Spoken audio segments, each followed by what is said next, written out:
Her first burn happened when she was about 3.5 months old. We were told that she just has sensitive skin and never sat right with me. Hands please, Chickaboo. Amielle and Taya have been diagnosed with Xeroderma Pigmentosum. They're 10,000 times more likely to get skin cancer than you or I, and they're 2,000 times more likely to get other cancers because their cells just don't repair at a DNA level. It's a very rare condition. Okay, everyone safe? Yeah, baby! I'm free! We get to take off our gear!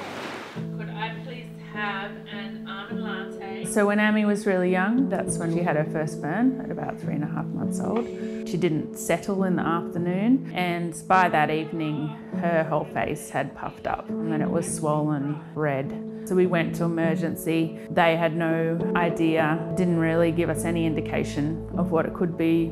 And when we finally had the bad burn at the end of last year, Amy's face was red and puffy, and it would have been 2 days at school that burn happened over, you know, only going outside during lunch and recess. And when we got referred to the dermatologist, who quite quickly said that it was XP, there was a hope that there was an answer, but it was also incredibly confronting because it's not the answer that you want it to be. After Emmy was diagnosed from the genetic testing, we then, Yvette, I and Taya were tested, and yes, it confirmed that she had XP, same as Emmy did.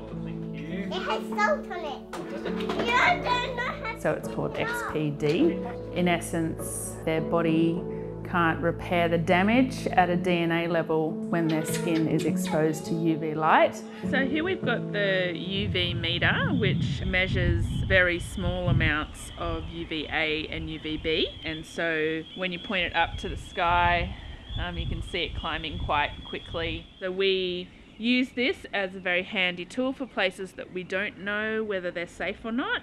And Amy finds it quite reassuring to be able to check. It's a bit sad though, but that my sisters can't join me because well, they can, but it's hard for them to go out for long periods of time. Okay. Hands please, Chickaboo. There it is. It takes about 10 to 15 minutes to get them sort of creamed up properly, and then put zinc on her lips, so that's just an extra protection for her lips. And then the final one is their special hood when they go outside, and the UV gloves. So every bit of skin is completely covered. There's nowhere that UV can get to them. One of the first things we did once we got the diagnosis was to make our home safe. So we got all the windows in our house tinted, every single pane of glass. They're 10,000 times more likely to get skin cancer than you or I, and they're 2,000 times more likely to get other cancers because their cells just don't repair at a DNA level. Go to the beach!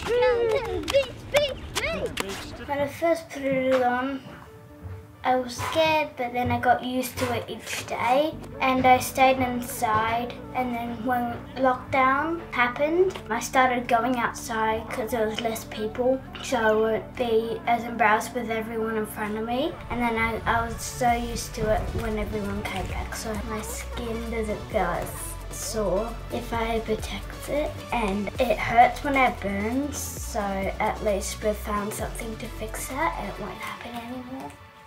We needed to be 10 or under for the girls to take their gear off, and we're still up in the hundreds. She feels sad when they can't be involved in social situations or just pop down to the beach quickly for a quick swim. You know, it's not a pop down for us. It takes quite a bit of preparation to get out of the door. We're at 50 at the moment, which is still a bit high, so I have to wait a bit longer until it's safe.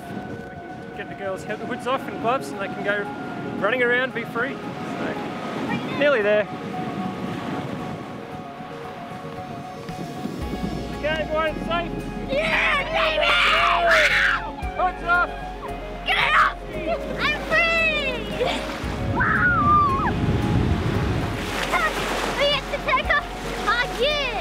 When you see the girls playing together at sunset without the gear on, it's priceless. It's also bittersweet that, you know, you just wish that they could be like that during the day, but they just can't be.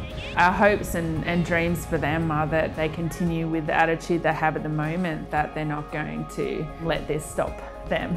And for Nick and I to keep trying to support them in that way as well. Yeah, I just want them to have as a normal life as possible, really. Whether they have to wear a hood and gloves or not, you know, so be it. But to not let their condition hold them back and stop them from doing things they want to do and to achieve the dreams and desires and hopes that they want to achieve in life.